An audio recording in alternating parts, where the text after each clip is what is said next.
డబ్బింగ్‌లో observe చేసింది ఏంటంటే కొన్ని కొన్ని సార్లు ఇతర భాష నటులొచ్చి మాట్లాడుతున్నప్పుడు ఆళ్ళ భాషలో మాట్లాడేస్తారు. లేదంటే 1, 2, 3, 4 చెప్తారు. ఏబీసీడీలు ఏబీసీడీలు అవి 1, 2, కూడా 3, 4 నేర్పిస్తారు. చెప్తారు. అవును. ఆ తర్వాత దానికి డైలాగ్ చూసి ఆ మీటర్‌లో మనం చెప్పాలి. చెప్పాలి. సీరియల్స్‌లో కూడా అదే ట్రెండ్ ఉందా? లేదండి. సీరియల్స్‌లో ఏ ఆర్టిస్ట్ కొంచెం వచ్చినా దాదాపు అంటే ఇక్కడ ఒకటేమవుతుందంటే సీరియల్స్ అంటే మంత్స్ టుగెదర్, ఇయర్స్ టుగెదర్ పనిచేస్తారు గదా! ఫస్ట్ 1 మంత్ కొంచెం వాళ్ళకి లాంగ్వేజ్ ప్రాబ్లమ్ ఉంటుంది. హ్మ్. ఆ తర్వాత నుంచి అలవాటయిపోతుంది వాళ్ళు వాళ్ళకి. మాట్లాడడానికి వాళ్ళు ఇష్టపడి చేయడం. కాస్త నేర్చుకుని ఇంకా బెటర్‌గా చెప్పాలి అనేది కాస్త వాళ్ళు వర్కౌట్ చేస్తున్నారు. నైస్. ఆ వేలో కాస్త బతికించారు సినిమాల్లో మాత్రం ఇంకా అది సినిమాలో. అంటే క్యారెక్టర్స్ చెప్పే ఈ చిన్న ఇప్పుడు మేము డబ్బింగ్ చెప్పే ఆర్టిస్ట్‌లకి అంత ఉండదు గానీ యాహ్! హీరోయిన్స్ విలన్లు పాపం తర్వాత. వాళ్ళకి కొంచెం వాళ్ళకి ఛాలెంజింగే. హ్మ్. నాకు ఈజీయే. నేను చెప్పే వాళ్ళందరూ పాపం తెలుగు వాళ్ళ చక్కగా డైలాగ్ చెప్తారు కాబట్టి. చెప్తారు. ఎక్కువ లైన్స్ ఉండవుగా ఆ! వాళ్ళకి. కరెక్ట్. అందుకని ఇబ్బందుండదు. ఎక్కువ ఈ హీరోయిన్స్ వీళ్ళకి మాత్రం చెప్పేవాళ్ళు చాలా ఇబ్బంది పడతారు. 3, 4 లైన్‌లు ఒకేసారి చెప్పాలంటే ఆవిడక్కడ ఏడుస్తూ చూడు ఏబీసీడీ 1, 2, 3 అందనుకోండి. ఇక్కడ ఆవిడ ఏడుస్తే ఆ డైలాగ్ ఎలా చెప్తుంది? నిజమే. అండ్ ఈ ఈ ప్రయాణం మొత్తంలో గూడా అండి మీకేమన్నా అనిపిచ్చిందా? ఇంకా ఆహ్, ప్రామినెంట్ క్యారెక్టర్స్ మీరు ఎలాగో డబ్బింగ్ చెప్తారు. హ్మ్. ఇంకా డబ్బింగ్ ఇంకా అంటే ఇప్పుడు సాయి కుమార్ గారు హీరోలకి చెప్పినట్టుగానో, లేదా చిన్మయి గారు హీరోయిన్‌లకి చెప్పినట్టుగానో, ఇంపార్టెంట్ క్యారెక్టర్‌లన్నిటికి నేనే చెప్పాలి. నాకు రావట్లేదు అవకాశాలు అట్లా ఏమైనా అనిపిచ్చాయా మీకు? లేదండి. హ్మ్. ఎందుకంటే ఆ సాటిస్ఫాక్షన్ మొత్తం సీరియల్స్‌లో వచ్చేస్తోంది నాకు. సీరియల్స్‌లో వస్తుంది. సీరియల్స్‌లో నేను చెప్పని ఎక్స్‌ప్రెషన్ టైప్స్‌లో హ్మ్. అసలు క్యారెక్టర్స్ ఏవి అవంతా ఫుల్ మీల్ అండి. హ్మ్. సీరియల్స్ ఎంత ఎంజాయ్ చేస్తానంటే కొన్ని కొన్ని సీరియల్స్ అయితే నాకు చాలా అనిపిస్తుంది. సినిమాల్లో ఎక్స్‌పెక్ట్ చేయలేమండి. ఇప్పుడు రైట్. సినిమాల్లో ఇంకోటేంటి అంటే స్ట్రెయిట్ ఆర్టిస్ట్‌లు ప్రిఫర్ చేసుకుంటున్నారు.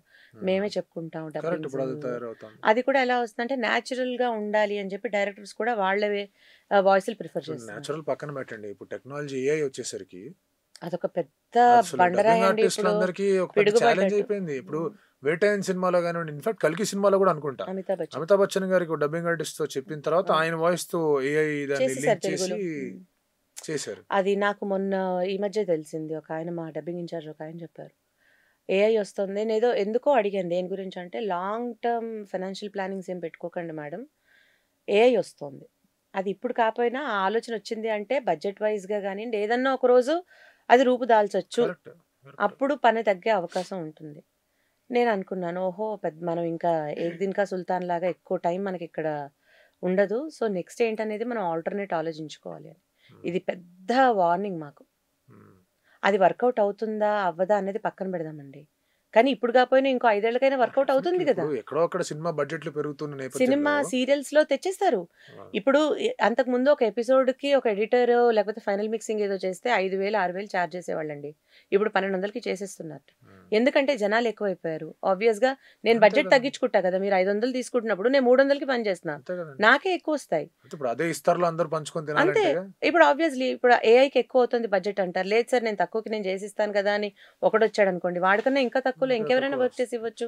ఆబ్వియస్‌గా రేట్ తగ్గుతుంది. అండ్ వర్క్ ఈజీ పెద్ద అయిపోతుంది. స్టార్స్ వచ్చారంటే వాళ్ళ వాయిస్ ఆల్రెడీ మనకు రిజిస్టర్ అయిపోయి అయిపోయి ఉంటది. ఉంటుంది కాబట్టి ఇంకా బెస్ట్ కదా ఇంకా వాళ్ళకి. వాళ్ళు ఏఐ మేమెళ్తే వాడేసుకుంటారు. మాకు కన్వెయన్స్‌లు ఇవ్వాలి, మాకు ఫుడ్ పెట్టాలి, హ్మ్. మాకు థియేటర్ బుక్ చేయాలి, ఓ నలుగురు కూర్చొని చెప్పించాలి. ఇంత ఎందుకు? అదేదో ట్రాక్ అతనికి పంపించేస్తే ఎడిటర్ కూర్చుంటాడు, చేస్తాడు, వీళ్ళకి చూపిస్తాడు అయిపోతుంది. అట్‌లీస్ట్ ఆ ట్రాక్ వరకు కొంతవరకు ఒక కొంచెం బేస్ చూసుకోవాలి. వాయిస్ ఎవరన్నా బేసిక్ కావాలి కాబట్టి చెప్పించుకొని, ఇంకా ఆర్టిస్ట్‌లు అక్కర్లేదు వాళ్ళకి. అంటే 10 మంది చేయాల్సిన పని ఇద్దరు చేస్తే సరిపోతుంది. ఈ లాంగ్ 8 రన్‌లో మంది ఏమైపోవాలి? పెద్ద ఛాలెంజ్ అది. చాలా పెద్ద ఛాలెంజ్. అండ్ ఇప్పుడు యూనియన్‌లో ఫ్యూచర్ యూనియన్‌లో రేట్లు కూడా 1,00,000 అని చెప్పి వాడు ఎంట్రీ ఇచ్చిన తర్వాత అసలే జాబులు లేవు, ఇప్పుడు అవకాశాలు లేవు అనుకుంటున్నప్పుడు పైగా ఐటీ పిల్లలొచ్చేస్తున్నారండి. హ్మ్. బాధాకరమైన విషయం ఏంటంటే, బాగా చదువుకున్న పిల్లలు. ఒకప్పట్లో అంత చదువుకున్న వాళ్ళెవరు లేరు మా యూనియన్‌లో. బట్ ఈ మధ్య కాలంగా గత 4, 5 ఏళ్లుగా వెరీ వెల్ ఎడ్యుకేటెడ్ పిల్లలొస్తున్నారు. ఐటీలు. ఉద్యోగాలు రిజైన్ చేసినాయి. ఎందుకమ్మా ఏముంది అంటే, మాకు ఇంట్రెస్ట్ మేడం. ఏమి ఇంట్రెస్టో మరి తెలీదు. ఇప్పుడు ఏఐ వచ్చిందే అనుకోండి. ఓ 3, 4 ఏళ్లకైనా మాకక్కర్లేదు. మేము ఓకే. మాకు బానే ఉంది. మేము 2 ఏళ్లలో నాకు చాలు 2 ఏళ్ల తర్వాత నేనే మానేస్తా. బట్ వచ్చేవాళ్ళు ఇంకా జనాలొస్తూనే ఉన్నారు. ఫ్లో పెరుగుతోంది. వాళ్ళందరికీ ఏముంది ఇక్కడ వర్క్ గ్యారంటీ ఏం లేదు. పెద్ద దెబ్బవుతుంది. ఇఫ్ నిజంగా వర్కౌట్ అవుతే చాలా పెద్ద బాంబ్ ఇది అందరి మీద. హ్మ్. డబ్బింగ్ ఆ! వాళ్ళకి పాపం.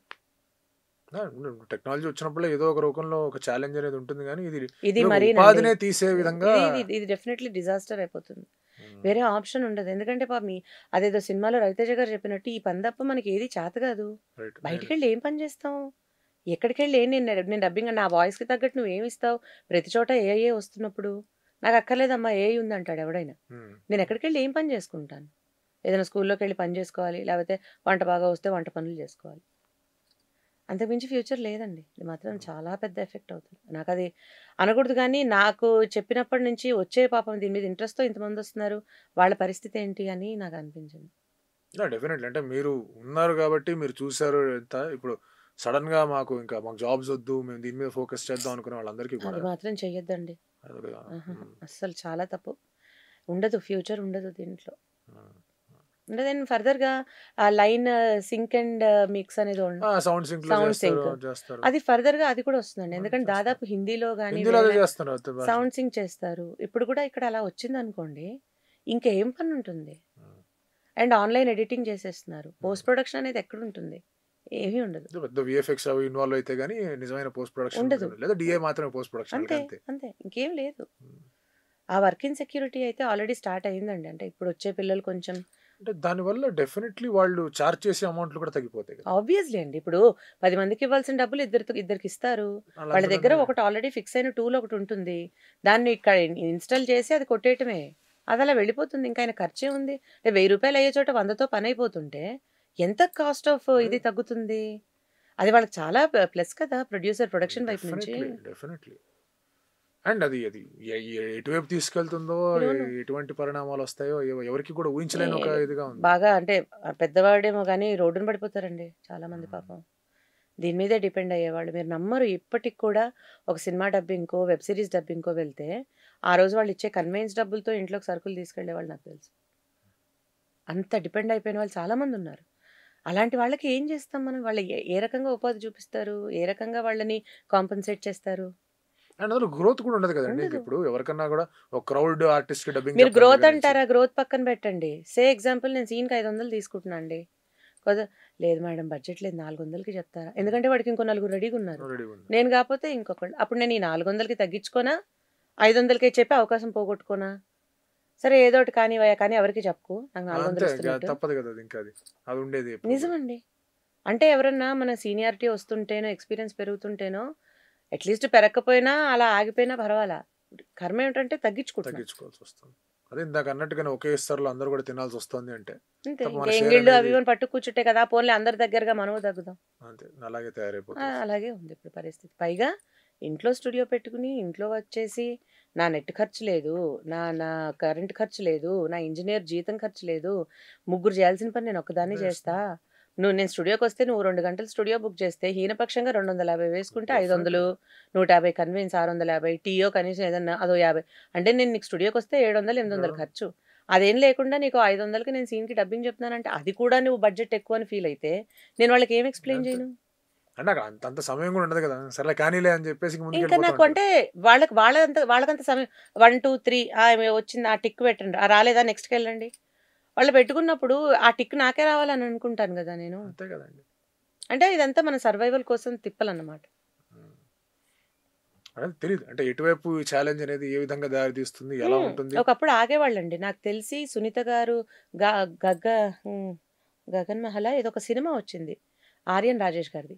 ఆ సినిమా కోసం అని చెప్పి లీలామహల్ సెంటర్ ఆ సినిమా కోసం అని రిలీజ్ ఆపుకున్నారు ఆవిడ డబ్బింగ్ కోసం. నా ముందు జరిగింది అది. ఆవిడ యూఎస్లో కాన్సర్ట్లో ఏదో ఉంటే 2 days ఏమో పడుతుంది రావడానికంటే రిలీజ్ డేట్ పోస్ట్ పోన్ చేయండి అన్నారు ఈవీవి గారు. ఫస్ట్ టైం నాకు అది షాక్ అసలు. ఏంటి ఒక డబ్బింగ్ ఆర్టిస్ట్కి ఇంత ప్రయారిటీ ఉంటుందా అనుకున్నా. బట్ ఈరోజు ఆమె లేకపోతే పక్కన లాగేసేయండి. 1000 ఎపిసోడ్స్ నేను చెప్పినప్పుడు 1001 ఎపిసోడ్కి నేను అవైలబుల్ లేనన్నప్పుడు నన్ను పక్కకు తీసేస్తారు. They doesn't care. 1000 ఎపిసోడ్లు చెప్పాను కదండి, 1000 అయితే ఏంటండి, మీరు 2000 చెప్పినా మాకు మీరు టైంకి లేకపోతే ఎందుకు? బిజినెస్ కూడా మారిపోయింది కదండి ఇప్పుడు వాళ్ళు చూసే దృక్పథం కూడా మారిపోయింది. స్టార్ జీ వాళ్ళు హిందీ బాంబే వాళ్ళ ఇన్ఫ్లుయెన్స్ ఎప్పటి నుంచి అయితే రావడం మొదలెట్టిందో పక్కా కమర్షియల్ అయిపోయింది. అంత ప్రొఫెషనల్ అంటారు కానీ మొత్తం చేసేవన్నీ కూడా కమర్షియల్ వాళ్ళు. అంటే వాళ్ళది స్కూల్ మొత్తం మారిపోయింది హానెస్ట్లీ. ఎమోషన్స్ ఇంకా తావు లేకుండా ఎక్కడ కూడా. లోకల్ అంటే ఎమోషన్ ఉండేది. అక్క తమ్ముడు ఆగు తమ్ముడు వచ్చి చెప్తాను ఏదో ఒక చిన్న. ఇప్పుడేమీ లేదు, మా పని మా చేసి పెట్టంతే. ఏమైనా అదే అంటున్నా కదా, నేను చచ్చిపోతున్నాను సార్ పాడెక్కుతున్నాను అంటే మా డైలాగ్ చెప్పి చచ్చిపోయి పాడెక్కమ్మా అంటారు. వాళ్ళ వర్క్ వాళ్ళ అవసరం వాళ్ళది. దే డజంట్ కేర్ మనం ఏమైపోతే ఏంటి. అంటే వాళ్ళకి పెద్ద అవసరం కూడా లేదు. ఇప్పుడు నేను బాగున్నా, ఆ వర్క్ బాగా చేస్తున్నారు సూపర్ అండి, నాకు రేపు బాలేదు. అవునా అండి? అయ్యో! సరే ఎవరున్నారండి నెక్స్ట్? సో, అలాంటప్పుడే నాకు కూడా మైండ్ ప్రాక్టికల్‌గా అయిపోతుంది ఇప్పుడు. ఓకే. నేను ఓవర్ ఎఫర్ట్ పెట్టక్కర్లేదు.